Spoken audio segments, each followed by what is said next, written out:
السلام علیکہ یا ابا عبداللہ، السلام علیکہ یا ابن رسول اللہ، السلام علی الحسین وعلی علی ابن الحسین وعلی اولاد الحسین وعلی اصحاب الحسین۔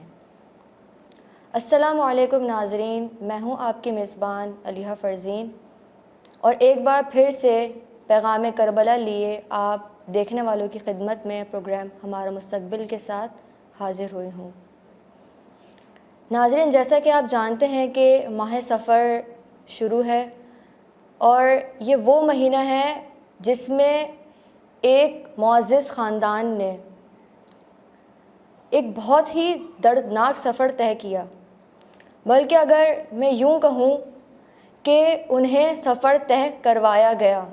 کوفے سے شام، اور شام کی گلیاں اور وہاں کے لوگوں نے جو ان کے ساتھ کیا، وہ تاریخ میں ہمیں شاید ہی کہیں نہ ملے، اور ہر طرح سے ممکن کوشش کی گئی کہ کسی طرح سے اہل بیت کو روکا جائے کہ وہ کربلا کا پیغام جو ہے وہ لوگوں تک نہ پہنچا سکیں، اور لوگ کبھی جان ہی نہ پائیں کہ کربلا میں ہوا کیا تھا، اور لوگ ہمیشہ تا قیامت اہل بیت سے یوں ہی نفرت کرتے رہیں۔ لیکن ناظرین، اہل بیت نے ایسا ہونے نہ دیا۔ جناب زینب اور امام سجاد نے اور خانوادہ امام حسین علیہ السلام نے بھرپور کوشش کی، اور اپنے خطبات کے ذریعے جو ہے وہ تخت یزید کو الٹ کر رکھ دیا۔ اور اس پروگرام میں جو ہم تھوڑا ڈیٹیل میں شام کے سفر کے بارے میں بات کریں گے کہ وہاں پہ اہل بیت نے کس طرح سے پیغام کو پہنچایا، کس طرح سے میسج لوگوں تک پہنچایا، کس طرح سے انہیں کربلا سے روشناس کرایا، اور ہمارے لیے کیا میسیجز چھپے ہیں۔ اور یہاں پہ جو ہے وہ ہم نے اس ٹاپک پر بات کرنے کے لیے اپنے ساتھ چند مہمانوں کو بلایا، چند ننھے مہمانوں کو۔ تو ہمیں آج جو ہے وہ یہی بتائیں گے کہ شام میں آخر ہوا کیا تھا۔ السلام علیکم بچوں۔ وعلیکم السلام۔ کیسے ہیں آپ سب؟ ٹھیک ہے۔ ہمارے دیکھنے والوں کو اپنا نام بتائیں گے آپ؟ میرا نام بشرا ہے۔ بشرا۔ سیدہ فروہ بطول۔ سیدہ فروہ بطول، ماشاءاللہ۔ ثانی زہرا۔ ثانیہ زہرا۔ تو پیارے بچوں، ہم بات کر رہے تھے کس کی؟ سفر شام کی، کہ شام میں جو ہے وہ اہل بیت پہ کیا کیا ظلم ڈھائے گئے۔ آپ لوگوں کو پتہ ہے کہ بیبیوں کو بے کجاوہ اونٹوں پر دوڑایا گیا، لے جایا گیا، اور بیبیوں سے جو ان کی چادریں چھین لی گئی تھیں، اور امام سجاد علیہ السلام کے جو ہاتھ تھے وہ زنجیروں میں جکڑے ہوئے تھے۔ اس کے علاوہ بھی بہت کچھ ہوا۔ ہر ممکن کوشش کی گئی کہ کسی طرح اہل بیت کو ہم روک لیں کہ وہ لوگوں تک اپنا پیغام نہ پہنچا پائیں۔ کیا آپ میں سے کوئی بتائے گا کس طرح سے انہوں نے کوشش کی؟ اہل حرم کو جان بوجھ کر ایسے راستوں سے لے جایا گیا جہاں زیادہ لوگ موجود تھے۔ بتایا جاتا ہے کہ تقریباً 5 لاکھ شامی اس منظر کو دیکھنے جمع ہوئے۔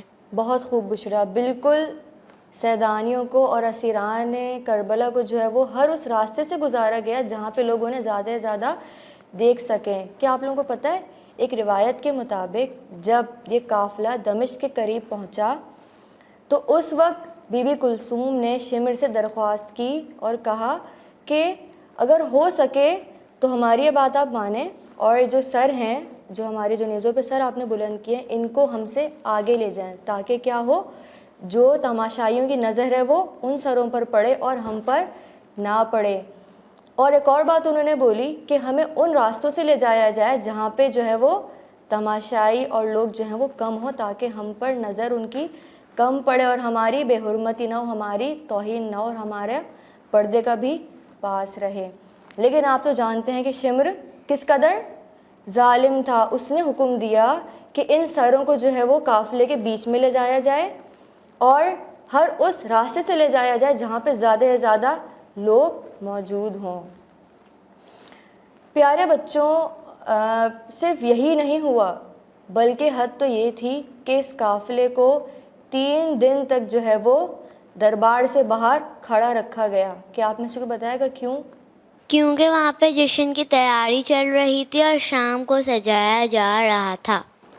استغفر اللہ۔ دیکھیں، وہاں پہ شام کو سجایا جا رہا تھا، کیوں؟ تاکہ جو ہے وہ خوشیاں منا رہے تھے۔ کس چیز کی خوشیاں منا رہے تھے؟ کہ ہم نے جو ہے وہ کربلا میں امام حسین کو اور خانوادہ رسول کو ہرا دیا. اس چیز کی وہ لوگ خوشیاں منا رہے تھے, پورے خاندان کو جو رسول کا قتل کر کے وہ اس بات پہ جشن منا رہے تھے, خوش ہو رہے تھے کہ ہم جیت گئے اور جو ہے وہ رسول کے جو خاندان ہے وہ ہار گیا. اور پیارے بچوں, اس وقت جو ہے وہ ایک آدمی, ایک شامی جو ہے وہ امام زین العابدین علیہ السلام کے پاس آیا اور اس نے پتہ ہے کیا کہا؟ اس نے کہا کہ اب بتاؤ کون جیتا, ہم یا آپ؟ تو امام نے اسے بہت زبردست جواب دے کے لاجواب کر دیا. آپ میں سے کوئی بتایا کہ اس نے, امام نے کیا جواب دیا تھا اسے؟ امام نے فرمایا جب نماز کا وقت ہو, اذان اور اقامت دی جائے, تب دیکھنا کون جیتا. امام یہ بتانا چاہ رہے تھے کہ جس مقصد کے لیے امام حسین علیہ السلام شہید ہوئے وہ پورا ہو گیا. بہت خوب, ماشاءاللہ, بالکل فروا ایسا ہی ہوا کہ امام زین العابدین علیہ السلام نے جو ہے وہ اس شخص کو بتا دیا, بلکہ پوری یزیدیت کو بتا دیا کہ تم نے ہمیں قتل کر تو دیا, ہمارا خون میدان میں بہا تو دیا, لیکن جیتا کون؟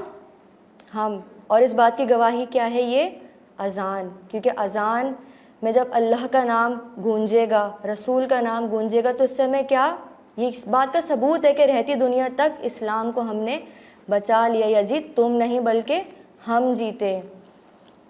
تو پیارے بچوں, مجھے یہ بتائیں, اس سے جو ہے وہ ہمیں یزیدیت اور حسینیت میں فرق کیسے پتہ چلے گا؟ یزیدی ختم ہو جانے والی دنیا کو حاصل کر کے یہ سمجھ رہے تھے کہ وہ جیت گئے. اہل بیت کی نظر آخرت پر تھی, انہیں آخرت کی جیت چاہیے تھی. ماشاءاللہ, بالکل. ہمارے ائمہ علیہ السلام جو ہے, ہمارے امام حسین علیہ السلام یہ بات جانتے تھے کہ یہ یزید تو ٹیمپرری خوش ہو رہا ہے, یہ آج ہے اور کل نہیں ہے, لیکن جیت اصل میں ہماری, کیونکہ ہمیں لوگ جو ہے وہ روز محشر تک یاد رکھیں گے اور یزید کو لوگ جو ہے وہ لعن طعن کریں گے اور نام تو ہمارا ہی لیا جائے گا. آپ لوگ کربلا جاتے ہیں, دیکھا ہوگا آپ نے کتنا لاکھوں کروڑوں کا مجمع ہوتا ہے امام حسین علیہ السلام کے غم میں رونے کے لیے اور ان پہ درود و سلام بھیجنے کے لیے.